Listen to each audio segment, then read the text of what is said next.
In today's lesson, we're going to look at why we make use of databases. A database consists of lots of data that can be organized in a specific way. An example of this would be the cell phone numbers that you have of your friends on your cell phone. Not only do you have the cell phone number, but you also have their name, their surname, perhaps their date of birth, and all kinds of other data elements that relate to that particular contact. Let's look at an example of a database. This database is used to keep record of student details. This was a form that was created in the database to capture the information needed. We've got the first name, the last name, perhaps an email address, and lots of other fields available that we can fill in that relates to this specific student.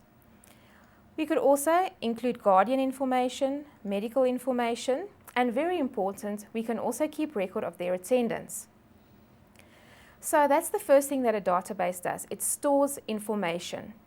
The other thing that a database does is that it can extract information from the stored data. This is usually done in a query. Let's look at an example of a query.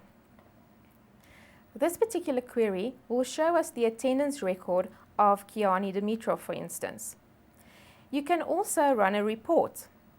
Here's an example of a report based on the query that we just looked at.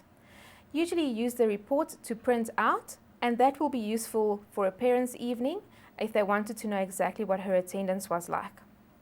The database that we just looked at was a template that I downloaded from the internet. There's lots of templates available, so please go have a look at what is available to you.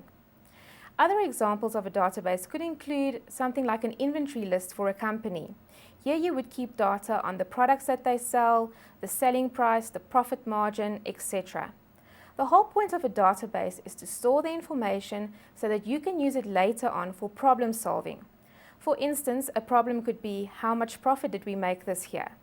Or how many products do we have in stock? To conclude our lesson, a database is used to store information. You can extract information from it, and hopefully with that extracted information you can make some decisions.